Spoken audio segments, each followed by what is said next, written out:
Welcome to Direct, which is the Hebrew word for the way. And this is our Psalmcast on meditating on the way by walking through the Psalms. And today we want to walk through Psalm 104. And my name is John Mark Hicks. And my name is Bobby Valentine. We do want to welcome you to Direct as we do think about walking on the way before our God, who is the covenant God of love, of Hesed. This is actually part two of our look of what we call the mini Bible. Starts with 103 and goes through 107. And this particular Psalm 104 focuses on the idea of creation. In fact, it's the longest meditation on creation in the Bible outside Genesis 1 and 2. It's just a powerful, wonderful way of conceiving and thinking about God's purposes for not only humans, but animals and birds and sun and the moon and everything that exists. And it's just a powerful, wonderful reframing of who we are as we walk along the way. So welcome Yeah. to this So when we think episode. about 104, it's about creation.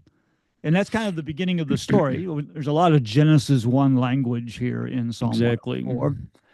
So, why is this not the beginning of the mini Bible if this is about creation? What is it about 103 that makes that the first psalm of the mini Bible?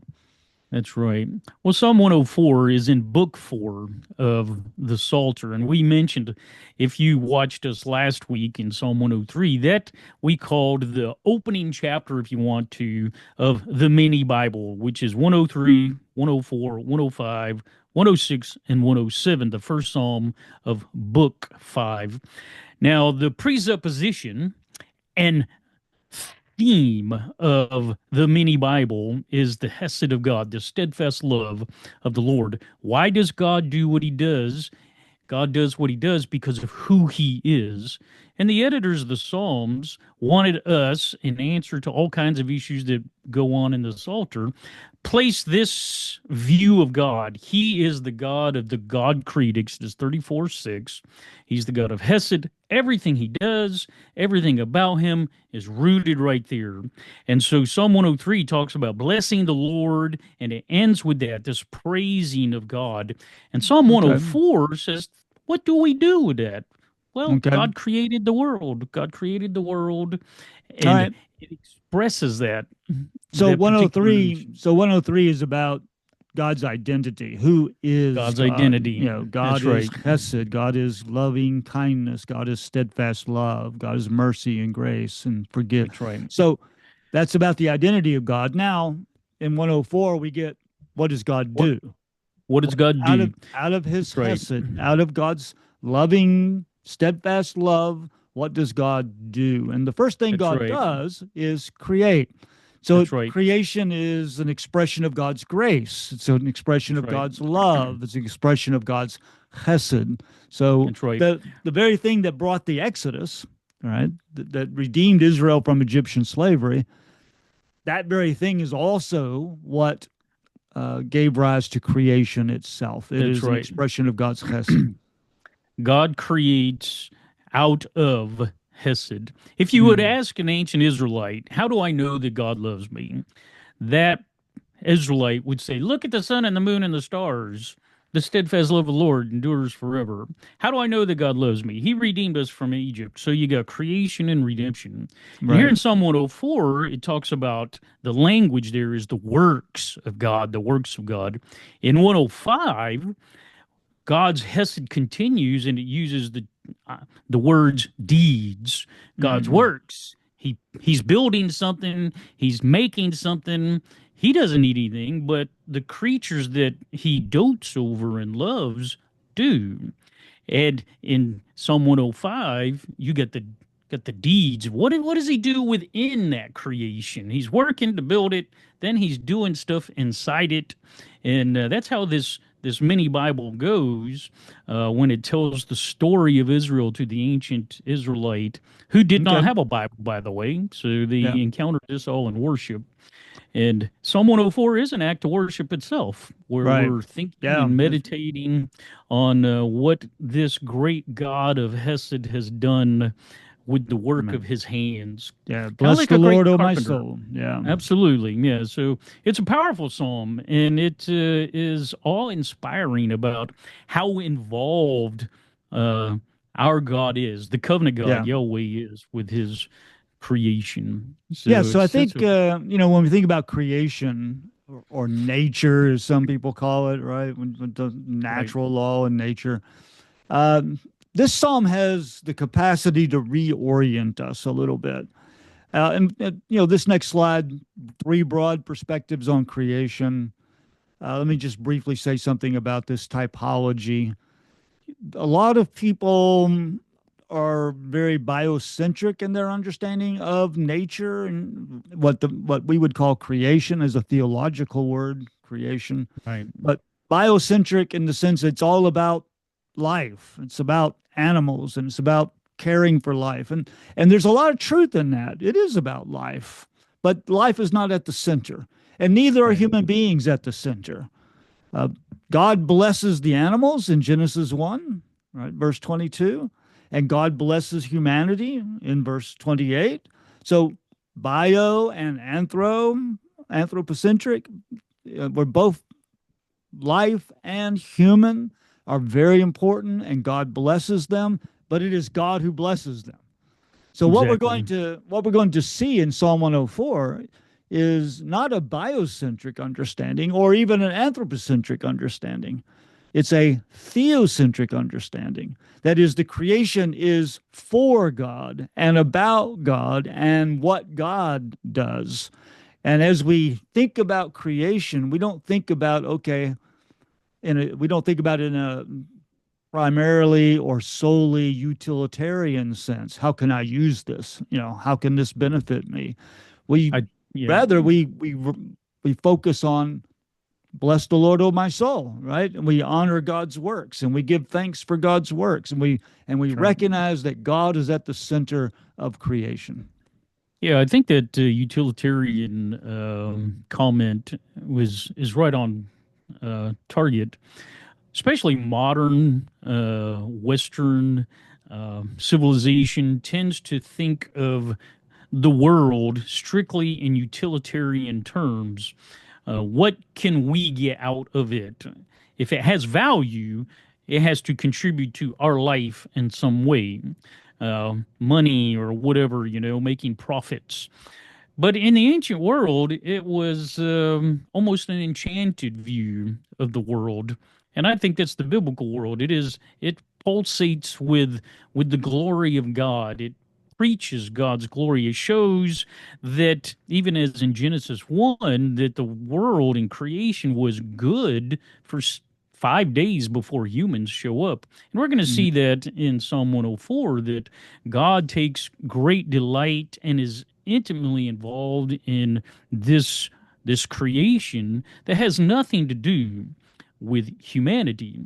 So I think one of the things that Psalm 104 does is it shows us that the purposes of creation, God's purposes in creation, may have broader import than just you and I. Right. We Yeah. fit in that. We fit in that. And we're grateful for that. But we distort who the world is and ourselves when we make ourselves more important than what we really are. And Right.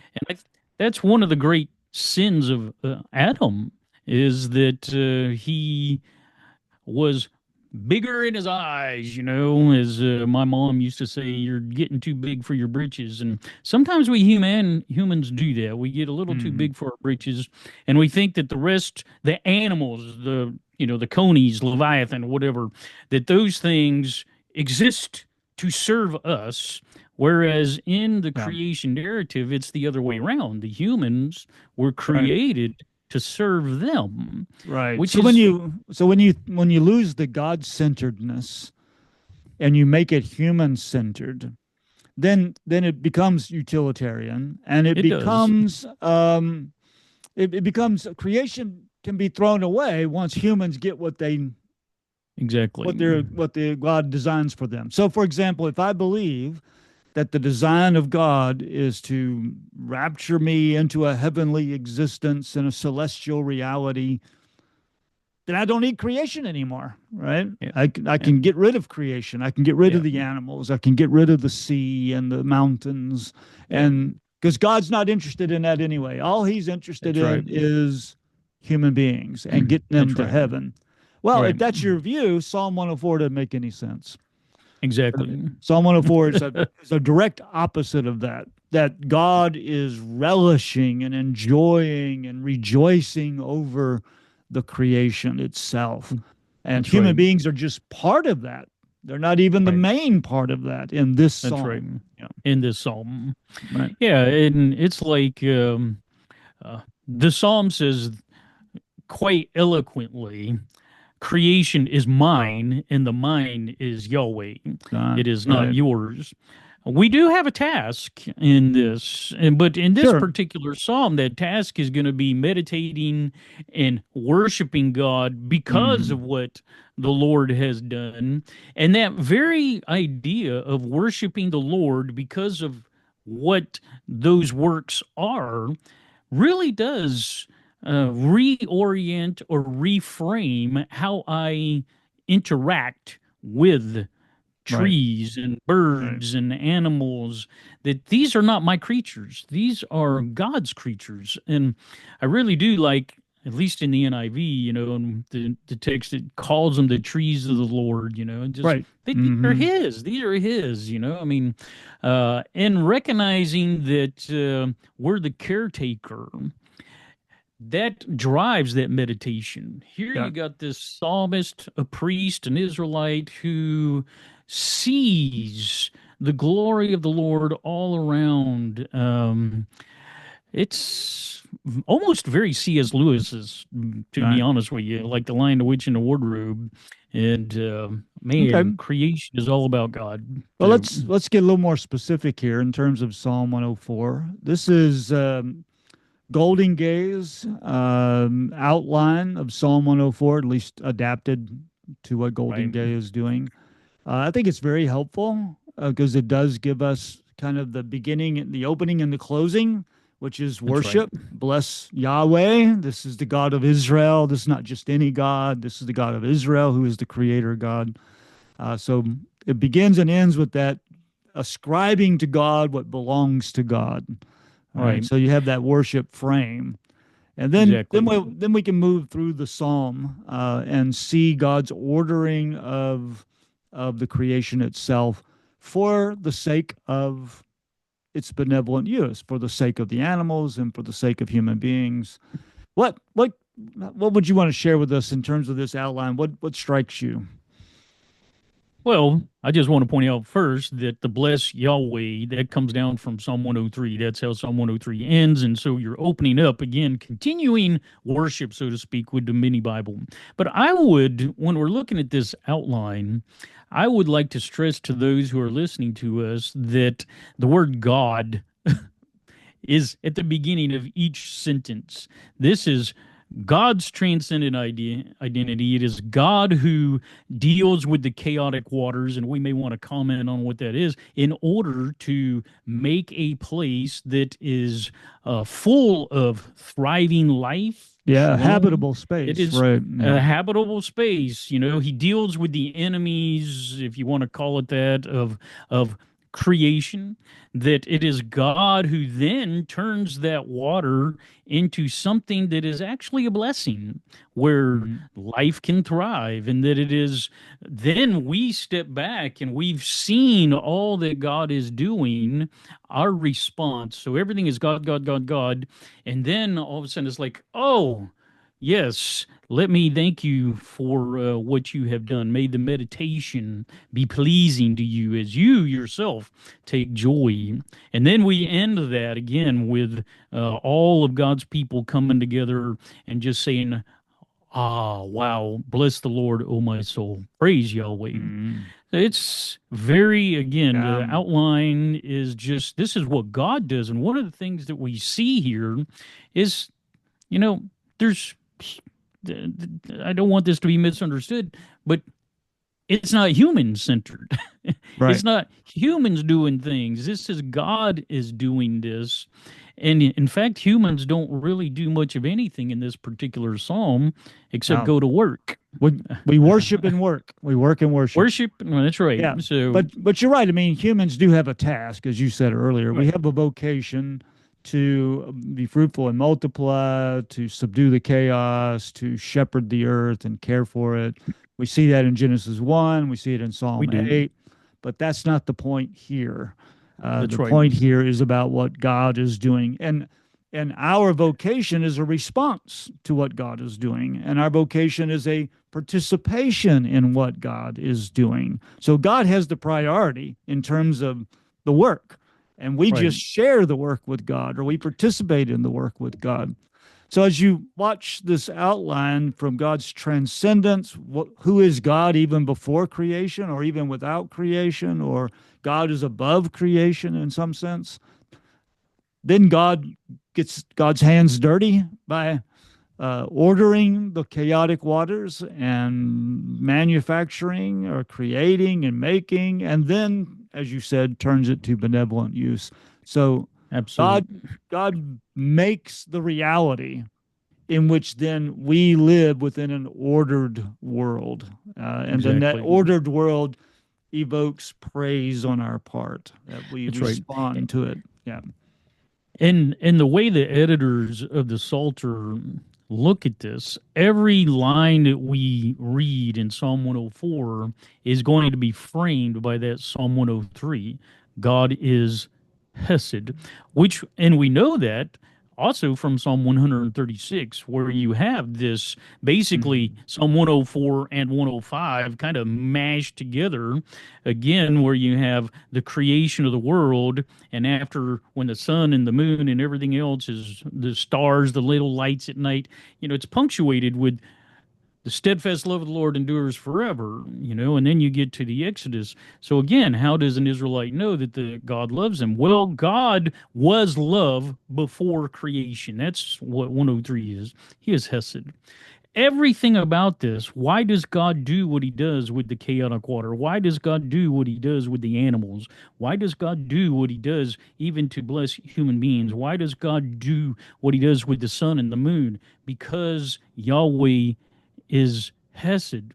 This is the Mm. manifestation and God's involvement, his immanence in Psalm 104 is his Hesed. He's Yeah. transcendent, we're going to see that, but he's also this immanent God who's deeply involved, not just with people, but with everything. He loves Yeah. the animals, he loves the birds, he loves the trees, inanimate And takes great life. joy in it. He That's rejoices right. over it. Yeah. Well, I think maybe let's start walking through the psalm in particular. I'm Absolutely. gonna stop the share here, and so we're gonna take each of these sections and just talk about what we think is important, what's helpful in each of these sections. So let's take the first four verses, Bobby, and Yeah. what do you see there that you think we got the opening, bless the Lord, but what do you see in verses 1 through 4 that reflects this transcendence or what you think is important for us to hear? Well, the very first part that for me, when the person sits back and they're contemplating creation in ancient Israel, is the glory of the Creator God. Is that this person who is Yahweh, who's identified as my God, that's Mhm. the covenant God. You are very great. Well, how are you very great? You are above and beyond, outside of creation. You're not part of creation. There's no pantheism here in the psalm. It says you are clothed with honor and majesty. But the thing that just has always caught me in this particular opening is that you wrapped yourself in light. Yeah. Reminds us of I Genesis 1, doesn't it? Yeah. It does. It reminds me of Genesis 1, but I also light is just almost beyond my ability to describe as beautiful. You think about the sun, man. The sun is just glorious It is all by itself. When the sun comes out, it can change a day like, you got clouds in the sky and it's hurricanes, and all of a sudden the sun comes out and it's like, glory has shown up. Light is glorious. And that's how this Mm, psalmist, ancient Israel, and the people in the temple, they're coming together and they're saying this God, my God, is wrapped in light. yeah. And it is just it evokes something. I mean, there is a response to light. The plants do it, humans do it. The light gives life, and without the light, there is no life. Hmm. And so I think that for me, Okay, that's one of the ones that that's just good. really just comes out. So I like the imagery here. I catch what's catching for me is the imagery of erecting a tent, eggs, right? oh, yeah, He stretches out the heavens like a tent and sets the beams on your chambers in the water. So it's kind of like, exactly, okay, I'm creating the heavens, and the heavens is going to be like a tent. It's something where I'm going to dwell. I'm going to come dwell in the earth, which is what happens exactly. in Genesis as well. And so you get this sense that God's up there. God's in the clouds or riding Yeah, on the chariot. God is exactly. transcendent over the land, but in creating the heavens. And then we get to the earth in verse 5. But we start with God created the heavens and the earth, right? And so That's right. here's God created the heavens. And this is kind of a poetical description of creating the heavens. Exactly. And before we move on from that, since you mentioned the tent and the beams in your chambers, and all Mhm. that, I, again, we think like an ancient Israelite, put this in their context. When you think about the tent and the beams and chambers and all that kind of stuff, this is either tabernacle imagery or temple imagery, and those are Right, really right, kind of the same thing.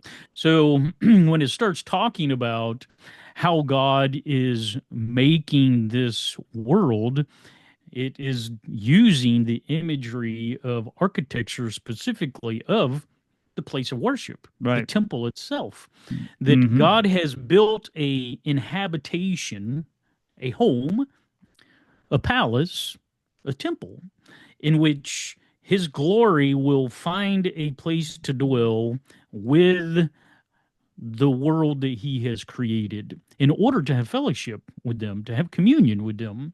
Hmm. And so I think you see both the move from transcendence to immanence right here in the very Yeah. beginning.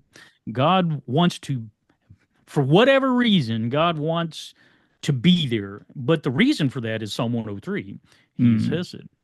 And now he acts out of that to create a space where Okay. there was no space, So which, God creates a house for in which to dwell, and right, then now starts creating things within the house, right? And right, ordering the house. So we move order in to the house, kind of the earth. He set the earth on its foundation. That's another architectural architecture. image. Yep, yep, The idea of foundations, so it won't be shaken. The creation is a right, sturdy place. right, You're not gonna get rid of the creation on your by our own efforts. It's stable. Now we can harm it and we can do some damage, but it's a stable.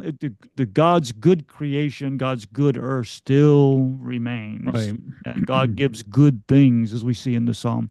So one Yeah, of the things that strikes me is that movement to earth in verse 5. So we've gone from heaven to earth is the chaotic waters, these waters that you covered it with deep, and the waters stood above the mountains. And if we think about the story of Israel, we know the story of the flood, but here I think we're reaching back to Genesis 1 as well. That when God created heavens and earth, it was covered with the waters, right? And the that's right. The face, water Spirit covered the covered face of the the earth. deep. Yeah, Yeah, and the face of the deep, the Spirit hovered over the waters. yeah, And now we're getting a poetic description of how God um, managed the waters and gave boundary to the waters so that exactly. the waters were not this destructive force or this chaotic force, but Right, rather something that God would then use to Right. serve the creation. So yeah, and I think you mentioned earlier about warrior imagery here that might be lying behind this in terms of the battle against chaos, but it's not much of a battle actually. I mean, Oh, God just takes those waters and says, "Hey, here's where you're going," and they flee, to that's where right. That's God right. tells them to go. Yeah. I think you're exactly right that this is primarily talking about the creation. But when Israel talks about redemption, they also use that water imagery. Like in Psalm 114, when God shows up, the water flees, Right, and here right, Yahweh shows up in Genesis 1. The water just simply, uh, to use another, becomes like putty in God's hands.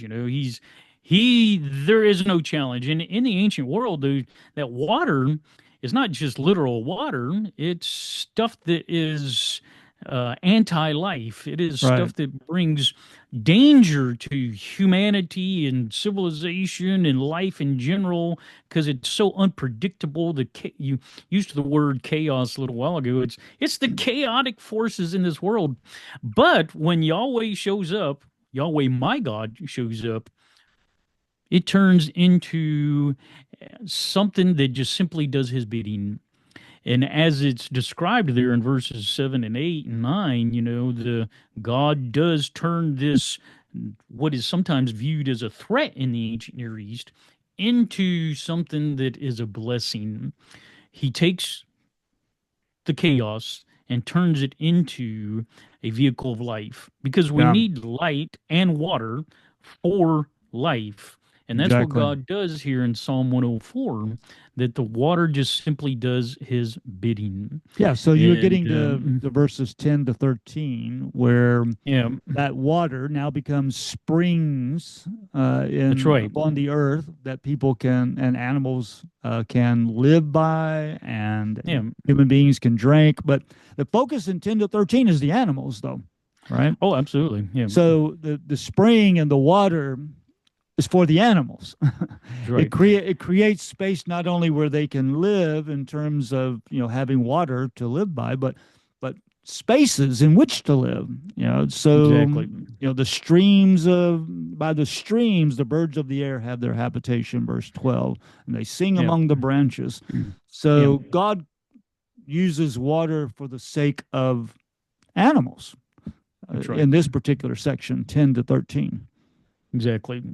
In fact, he never mentions, as I recall, the water for humans. He's going to give, Right, he to doesn't. just a verse Yeah. away, wine is for humans, but the water is for the animals. And it's that water, only goes where it says, where you appointed for them in verse Hmm. 8. But then he says, I want folks to see that in verse 10. Yeah. You God, made you God, right? the Hmm. springs gush forth. And it gives the purpose clause for that, giving drink to every. And notice it doesn't say just animals, it says wild animals. Hmm. These are the non domesticated animals. This is not our puppies. This is not our kitties. This is the animals that are in the safari in Africa and the jungles in Asia, or the polar regions, of America. Hmm. This is what God does. He does this so that they can quench their thirst. I actually like that phrase because the psalmist didn't have to say that. Everybody knows that when you drink water, that's what it's going to do. But this God is actively blessing them, as he's going to say that the wine does something for the human, that water also has a similar effect on the animals. It Hmm. quenches their thirst. It satisfies them. It satiates them. And so they have a similar reaction to the blessing of life from God. Yeah. This is what God has done for you, and they respond.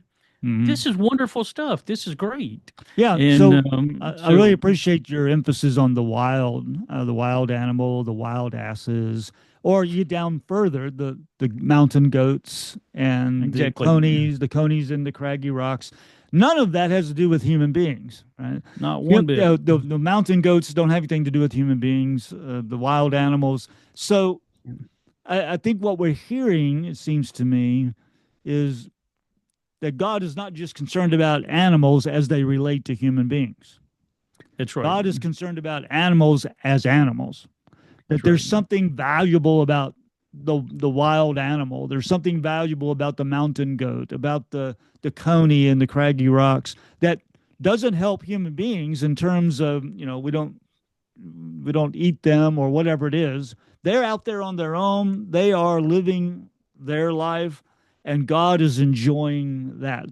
God enjoys God, in what fact, they do, and He takes pleasure from that. I don't know if we want to. I wouldn't want to press this too far, but we use zoos for something like that, right? Instead of doing yeah, safaris, we use zoos so that we can see yeah, this animal life and we can enjoy this exactly. animal life. I mean, there's ups and downs about that, of course, Yeah, but I think there's a sense in which the whole creation is God's zoo, in that yeah, sense, that yeah. God is enjoying the animals That's and right. He is feeding them. He feeds the lions, as we'll see in a moment. He gives water to them, not because God needs them, right? Or Right. even that human beings need them. Yeah. It's rather that God enjoys them. That's right. And I think that's such a good analogy. We enjoy our pets, you know? I mean, we have relationships with our cats and dogs and our horses or whatever. And I think two things that come out of what you just said when it talks about how God does these things. God has a relationship to the non-human creation that does not revolve around us. And we see this in other places in the Psalter as well. I mean, how does the Psalms end in Psalm 150? Everything that has Mm, breath praises the Lord, including the animals. right. And when you get to 148, it's even the creepy crawly things, which, by the way, the creepy things are mentioned in Psalm 104.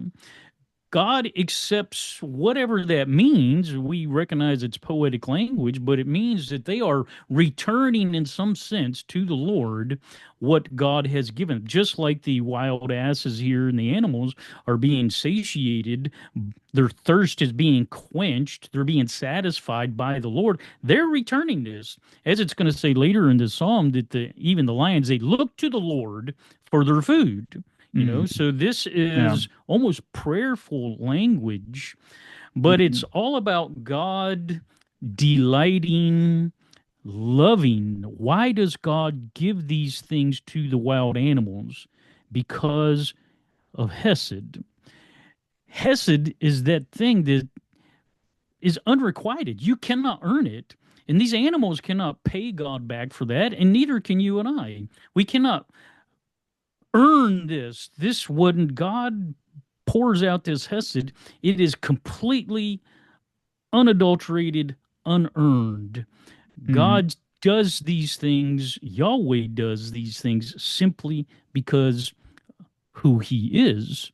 And I think that's so important that it is, as he says, like in verse 13, from your lofty abode, you water the mountains. mm. God is Yeah. directly involved in this, and he does this, as it's going to say here. We've been talking about the water for the animals, but now he's talking about the grass is also not for the people.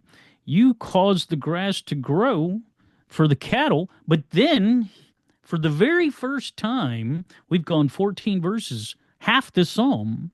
It's only 35 verses, so that's not exactly half, but pretty close to it. You finally get people. God has done all this stuff for everything in creation. And finally, he says he gives the water to cause the grass to grow for the cattle and plants for people to cultivate. There's a human activity. Yeah. That's, Yeah. that's our cultivating, almost like a garden thing, tending Yeah. the So garden as the first Adam. time the first time humans are mentioned, we do get what God gives to humans, right? That's right. And what God gives to humans is wine, oil, and bread. That's That's in right. verse 15. Wine Yeah. that gladdens the heart, which probably is not grape juice, right? I mean, the wine that gladdens the heart. And oil, to make the face. I mean, you talking about a dry culture, dry climate, you know, Yeah. um, oil you put on your face to refreshen, give your face a freshness and a, a sense of renewal. And then It's bread to ancient strengthen. moisturizing. Yeah, ancient moisturizer. Yeah, and then the bread that So, nourishes us, nourishes our bodies. So wine, bread, and oil. You could even say, what we drink, what we eat, and what brings comfort in our life or medicine in that's our right. life, you That's might right. say. So the creation produces that for us. The Exactly. creation gives it. Now humans have to cultivate it, right? That's right. That we cultivate the wine, we cultivate the bread, and we cultivate the oil. So we have a participation in that. But the resource is creation itself. Exactly. Exactly. And it's not ours. It's still God's. Right. So, I mean, yeah, God blesses the animals in the same manner, according to this psalm, as he blesses humanity. Hmm. I mean, that is, Yeah. there's no distinction here. After he talks He about the graces them, he Mhm. graces them. So, Yeah, after he uh, talks about the humans, he goes right back to the animals, right? I Verses absolutely verses 16 16 and following. to 19, or verses 16 to 18. So we get the trees of the Lord, which you mentioned earlier. The birds build their nests, the stork, the wild goats, the conies. Again, just these wild animals that we've talked about previously, that God Exactly. gives them space to do that. That's And right. when human beings take away that space for our own greed or exploitation, I wonder Psalm 104 is going to have some judgment to say about that. God created this wetland for the birds, That's right. and here you come in to develop it and make money. Is that? I think there's a theological point that we need to think about in terms of how do we connect with the creation and how we protect the creation and cultivate the creation. There's nothing wrong I with agree with. cultivating, there's nothing wrong with cultivating, but we also have to protect as we Exactly. cultivate, right? That's right. That's part of the serving, and that's we're actually imaging God when we do that. The psalm here is teaching us how God is involved lovingly and caringly Mm-hmm. for creation. And as divine image bearers, as the psalm is going to end, it doesn't use that language, but he's talking about he meditates on God's creation and that the Lord takes joy in this. Then I too am going to love and appreciate and respect and care for this creation in the same way that Yahweh does. As it says there in verse 17 and 18, Mm-hmm. talks about quite explicitly that the mountains are for the wild goats and the rocks are for the conies. Mm-hmm. The trees are for the birds. They're not for us. This is one, places like in Deuteronomy 20, that some people talk about the Geneva Convention and how crazy it is. But in Deuteronomy, there are certain things that, you know, Rules of sin is in war, this right? world, Yeah. the rules of war. You just cannot just go around doing anything you want. You can't cut I down mean, all the can't trees. cut the Don't trees. you It's don't cut like down all the trees, right? Yeah. and one of the great lines there in Deuteronomy 20 is, "Are the trees humans that you would make war on them?" And Mm. then, of course, over in Isaiah, one of the reasons that God does what He does to, I believe it's Nebuchadnezzar there. So it's like he'd been cutting down all the trees, the cedars of Lebanon, by the way, which are mentioned here. Yeah, that's Habakkuk It's too, like, right? that's right. Habakkuk, the It's like, woe against okay, Babylon. Yeah, this is not. yeah, Uh, And there's some ancient precedent for that kind of stuff. When you go back and you read like the Gilgamesh epic and stuff like that, and many of these ancients, man, they decimated the forest. And the mm. prophets come along and the Psalms come along and they recognize this is not ours. You can't do this, I mean, this is not for us. For me, I mean, the Big Tree State Park is here in Northern California where the big sequoias are. Sequoias are monster trees like the cedars of Lebanon. And you go into big trees, and there is a tree that was cut down in 1883. and it's just laying on the ground. And they cut it down just to see if they could do it. Now, today, you can go and you can count those rings on that tree, and that tree was over 1,000 years old. And it's like, why would you do that? And so they made this a place to dance on top of the the tree, and now it's just rotting. Did absolutely nothing for this tree. It's been there for all this time. It's 30 something feet across at the base. That is a huge tree, but Mhm. it's just rotting. And I'm like, Yeah. why? Yeah. Why would you do this? I It's mean, I have, one of the trees of the Lord, right? And it and is. we It's and we like, did it just to see if we could. and that's Something exactly like what we that. did. We Yeah. did it to see if we could do it. Yeah. Yeah. And I'm like, when I read this, I'm like, that's just not my tree. Yeah. It's not my tree. Yeah. And it is for something else. Mm. And, you know, that is us recognizing how we fit into this. That doesn't mean to say we can't use trees. There's nothing against firewood and all that kind of jazz. But there's a certain amount of recognition that in the psalm and the biblical doctrine of creation, that this does not belong to me. And Mm. my greed cannot dictate how I use it. Again, that's that utilitarian approach Right. to Right. creation. So I think about the movie The Last of the Mohicans, that opening scene where they kill the deer, and then Yeah, they show such reverence and they show such awe of the right. gift of this deer That's and right. the struggle of taking that deer's life for the sake of their life. And Right. yeah, that kind of, we don't have that in our world anymore. I mean, we Yeah. buy our Yeah. chicken and our meat from the grocery store, and we don't have a sense of the reverence for creation. I don't mean the Yeah. worship of creation. I'm not talking Yeah. about that. I'm talking about a sense of awe and respect for the Exactly. creation. Now, when we come to Exactly. verses 19 to 23, Bobby, now we get into light and dark, day and night, Right. moon and sun. And what does the psalmist tell us about day and night here? What is going on with this section in verses 19 to 23? Well, first is he says, "You, again, that's Yahweh, have made the moon to mark the seasons." Again, for me anyway, when I read this for years and years and years, I thought that was winter, spring, summer, and fall because I grew up in Alabama. That's what this is.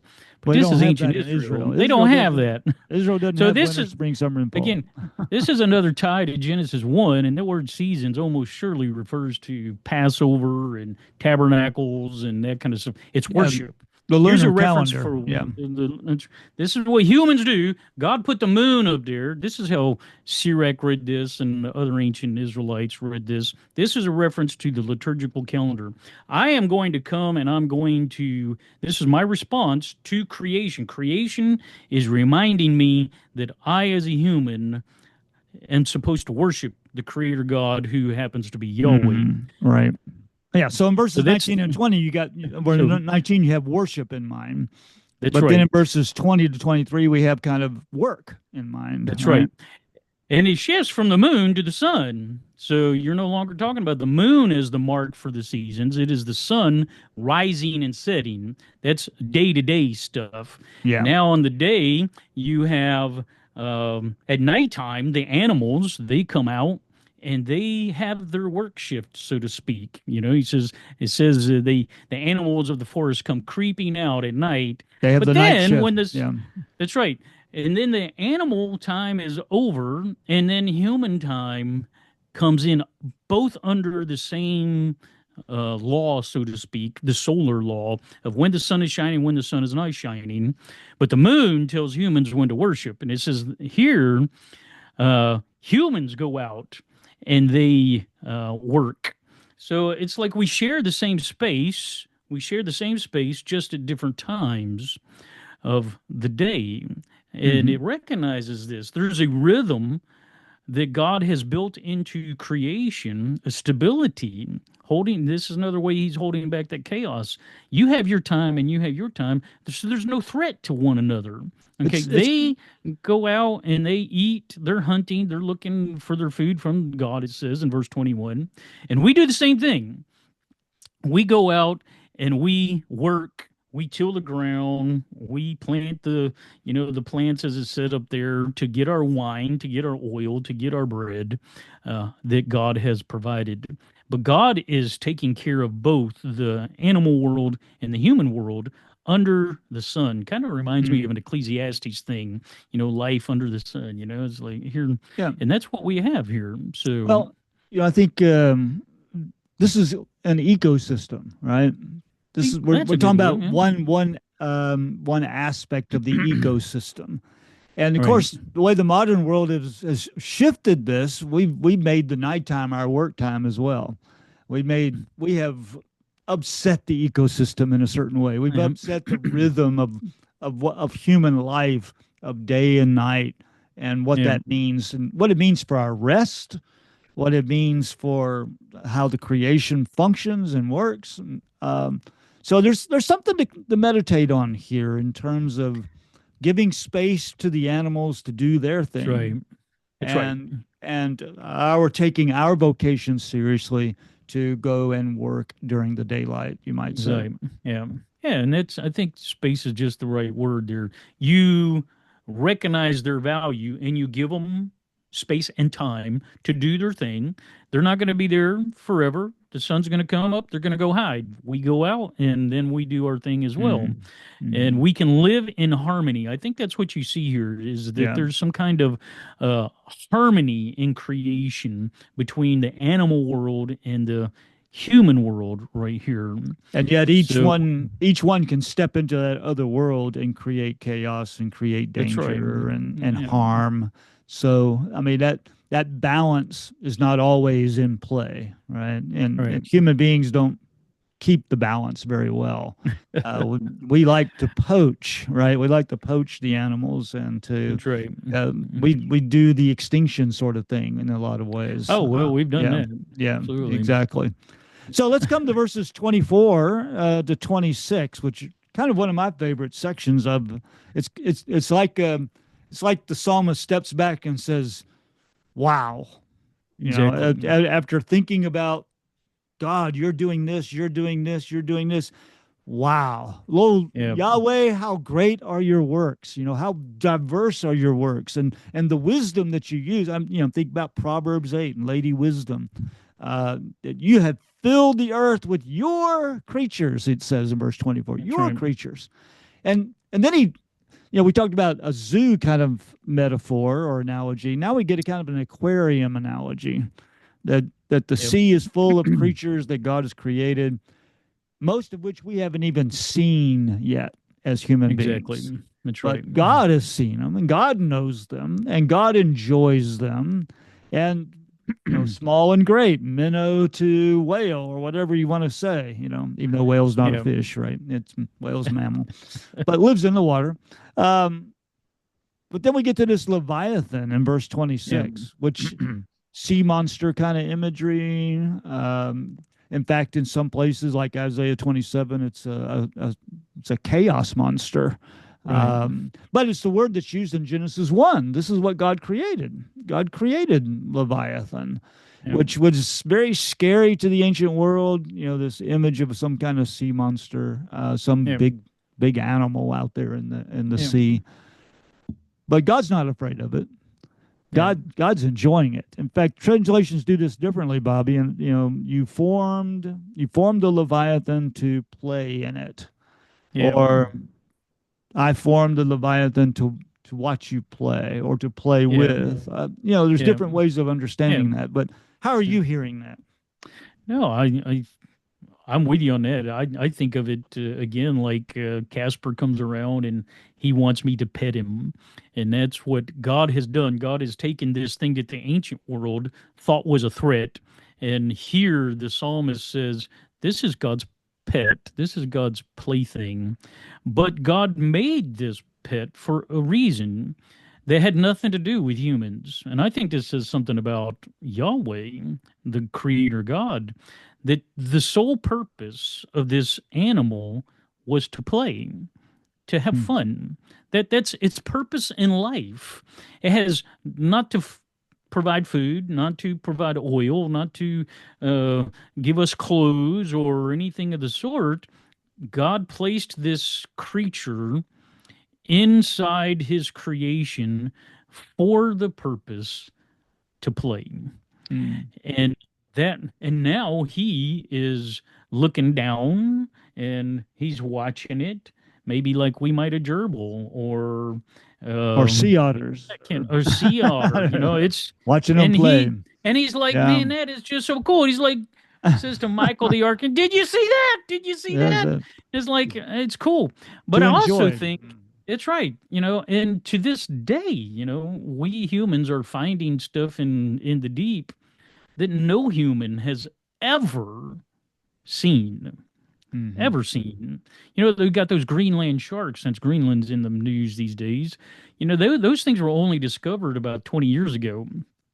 And they got sharks that swim under the ice there around Greenland that are 800 years old. It's like, man, no human had ever saw it. It's going around eating other fish, doing its thing. It lives way down deep in there, in the way, way down deep in the water. And it has, what does it do? It does this. It lives the life that God has created it to live and it's doing exactly what God intended it to do. So I just find it just so Mm. interesting because we have this idea that God is dour and God is, just this law keeper. And here we have this image of God as somebody who's sitting. And again, this is an image. Yeah. You got your fish tank in your living room, and you turn off the lights at nighttime, and of course your fish tank has got its own little lights. You can watch those little fish go back and forth, and they're completely oblivious to you, and that yet. They know when you come along and you sprinkle the little food on the top of the water. They Yeah. know, they Yeah. see you, and then they come and they eat it, and it's like, oh my goodness, and And and you it's can see fun. them, they get excited when you come near. They Absolutely, know what's absolutely. happening. Right. Okay. And so That's I good. see that kind of thing going on here in this particular psalm. And it's almost like here's the psalmist when he says, as you said, wow, look at this. This is Yahweh, man. He's like me. He has takes utter delight in what Hmm. he is seeing. Right. And So I think that is we get the word rejoice in verse 31 for sure for that. exactly, So absolutely. let's, we've gone a long time here, and I guess whoever wants to stick with us can stick with us. But verses 27 to 30, I think we get a real sense of God's how eminent God is in the world, and the way in which Exactly. God is immanent by God's own spirit, that is God's ruach, God's spirit, God's breath, that God is breathing life, that God is not just kind of create and then set over to the side and like a couch potato watching what's going on, but God is this gardener, this cultivator, this zookeeper, whatever Yeah. metaphor you might want to use, but more intimate than that, even because Exactly. God gives breath to these animals. And in verse 28 in particular, when God opens God's hand, the whole creation is filled with good. That's right. We have a plural there in most translations, filled with good things, but it's actually a singular word. It's It's tov. It's singular. God fills with good, and that's a creation word in Genesis it 1, right? is. And Yeah. God saw God saw that it everything was good. good. Yeah. So that's So right. that's what God is still doing. God is still bringing goodness to the creation, and God is still doing good things in the creation and making the creation. In other words, the creation's still good. That's right. It Well, the yeah. Hebrew verbs here are imperfect, so this is something Yeah. that continues on. There's not something there's no deism in this particular Right, psalm. God did exactly. something. So this helps us to understand also what God when God rested, on that seventh day. That doesn't mean to say that God suddenly quit doing stuff. Right. Creation is something that God continues to do, and He is involved in it and seeing as it goes on. I think Hebrews uh, believed Psalm 104 when it talks about sustaining Mm. uh, the creation. He sustains it. It's God's deeply, intimately involved, putting His Yeah. hand out there. God is The continues good to be an shows up. actor. Yeah, continues to be an actor in the That's creation. right. Yeah. Mm. In the creating of life, And even when death takes place, and then of course verse 30 talking about I think an allusion to the Genesis 1 2, the spirit infusing this world with life Yeah. and Or renewing the breathing face of the ground. into, bringing Exactly. into the man the breath Yeah. of life there in Genesis 2, right? Yeah. Yeah. So it So, renews the face. Here's I think this is in verse 30, a really important point that God is still creating and God is still renewing. That the creation is not something that God just kind of let it go to pot, right. Right. that is just going to let it die. The creation is still active and living and vibrant because God is sustaining it and God That's is right. acting in it to give it life Exactly. and breath. Exactly. Exactly. It has not reached its full potential Exactly. yet. Yeah. Which is what part of Uh, new creation is about the Absolutely. emergence of the fullness of creation. And I mean, we haven't even begun to understand what God can bring about in the creation Exactly. and the Exactly. joy and the pleasure and the goodness that will be a part of that. Exactly. Exactly. So And let's go ahead. One no, I last was just comment going on to that. say, and this is you know, the thing that just really blows the psalmist's mind is what this section right here. This where he's evidencing that though, that this deity is just this involved Mhm. um, with things that we don't even pay attention to. Yeah. It's like, oh man, this is just so Hesed is great indeed, man. Just so, but at any rate, So in verse 31, we have the response, the liturgical that's right. response. May the glory of Yahweh endure forever. May the Yahweh rejoice in his works.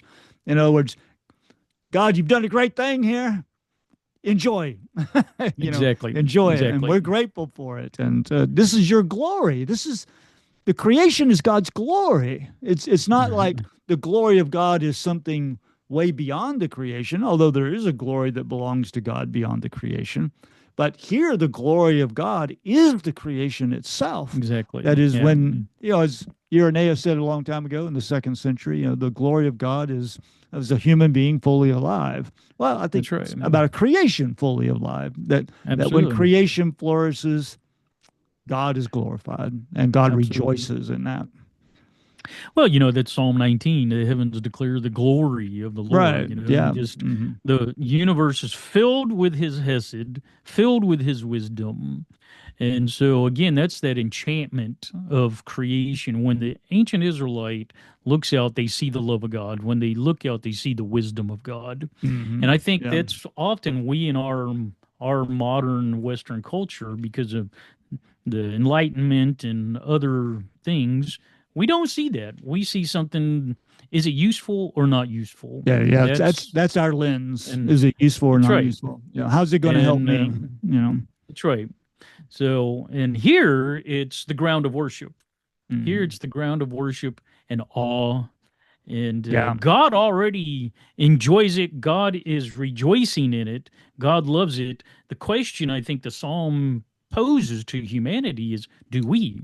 Yeah. Do we? Yeah. Yeah. Do we have the same response to creation that Yahweh does?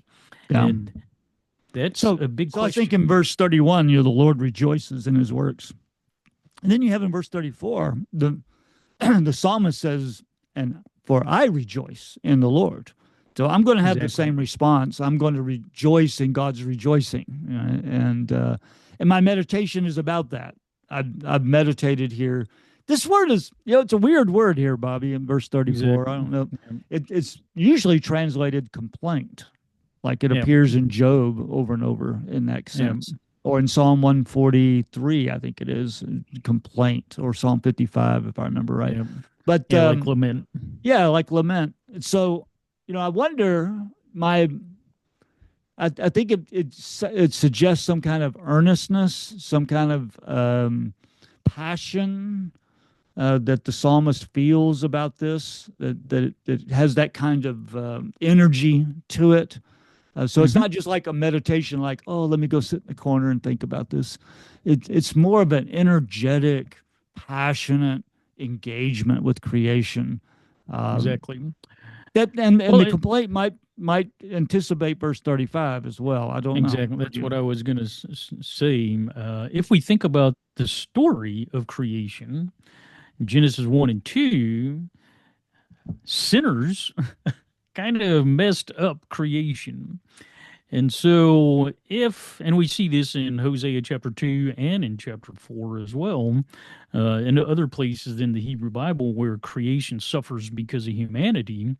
And there's this Mm, dialectic going on. And he says, May my complaint, it's coming to you almost as a lament. I see all this is here and you rejoice, and yet sometimes we don't. And if we are going to have the right kind of response to God as creator, God is always the creator God. He's the creator God who enters into covenant with Israel. Sinners must be changed. You know, mm, we must be changed. We can never appreciate the the holiness of creation until we have the eyes of God. And I think that that is sort of mm. where the Yeah. psalmist is going, Yeah. and So I think, I verse 35, I think you're right that it seems like it's just out of place, you it know. Like verse 35 like comes out of the blue, but it out doesn't of the really. blue. But it It doesn't. doesn't. It comes out of how the psalmist sees others relating to creation, Exactly. rejecting it, worshiping it, whatever it is, whether they use it for idolatry or they use it as a kind of dismissing it or they abuse it. Um, Sinners bring, or the wicked are consuming creation rather than enjoying it. So there's all sorts of things we could talk about like that in terms of, well, for example, Revelation, that God will destroy those who destroy the earth, right? Mhm. So there Exactly. is, you can have a sinful relationship with creation. You can have a wicked relationship with creation, Yeah. and we who exploit it to our own advantage and destroy it to our own good or our own use for our own greed. I think that's the Exactly. warning here in verse I do 35. too. Yeah. I do too. I I since we've gone long anyway, so Hosea 4 uses our word from Psalm 103. It Mm. says there is no faithfulness or loyalty. That's the word hesed. There Chesed, is right? no hesed, no acknowledgement of God in the land. No knowledge of God. Yeah. Swearing, lying, murder, and stealing and adultery break out, bloodshed upon bloodshed. And then it says, therefore the land mourns, and all who live in it languish, together with the wild animals and the birds of the air and the fish of the sea are perishing. All the stuff that's mentioned in Psalm 104 is suffering because humans don't practice Hesed Yeah. with one Right. another. Or with So creation, right? I Hmm. do think that Psalm 104, as it's ending here in verse 35, verse 34, and verse 35, that those are together. This this lament, my meditation is a lament that the world is currently suffering. I'm thinking about how wonderful God made the world, but sometimes the land seems like it's dying. The fish are dying. The animals are dying. The trees are suffering. The The air and cedars of water. Lebanon are Yeah. disappearing. I mean, Hmm. Hmm. uh, we've Somebody's turned somebody's the cutting down land a into drought. sequoia. That's right. Yeah. So that's right. So I mean, I think those two go together, and that's Hosea chapter 4, verse 1 Mm. through 4. If Yeah. people want to read that, That's but good. it's It's good. they go together, I think. Get So something. You get something like Joel 2 as well, where the land laments and the soil laments because well, of Israel's sin. yeah, the animals are Jude- praying in Joel Judea 2. was So supposed to be a Garden yep, of Eden. Supposed to be a place where God dwelt and in harmony. But the soil and the land and the animals, they're all lamenting what that's right. happened. Yeah. So there's an intimate connection between humanity and creation. We are Exactly. creatures, and but we are That's right. related to other creatures. We are We are. dust. We're coming from the dust of the ground. We are Adam, That's right. right, from the ground. We come from the Yep. same ground and the same breath. Right. So we come from the Adam, the dirt, and the Spirit of the Lord sustains our life. That's what Exactly. Psalm 104 says. And as we Yeah. gather in worship, as 104 brings the Israelite and Christians today, we reorient ourselves that we are not going to be among the sinners. We want to be among those who are enchanted with the glory of the Creator God. And the Mm. glory of the Creator God is manifest in His wisdom in the creatures. Those birds, those trees, those creepy things, that Leviathan, those are manifestations of the glory and the wisdom of Yeah. Yahweh. And so And we that's what it say, says. So, so yeah. we bless the Lord, oh my soul, bless the And Lord. that's exactly how it Yeah, ends. that's Yeah, how it ends. absolutely. Yeah. Yeah, yeah, Wow. Well, we went a long time in this particular video. I don't know exactly how long, but I hey, I don't had either. fun. I had fun, and I hope Absolutely. those of you who are listening who stayed with us this long, we hope it was a blessing to you. And so we bid you goodbye. May the Lord bless you. Absolutely. May the grace of our Lord Jesus Christ and the love of God and the communion of the Holy Spirit be with you all. Amen. Amen.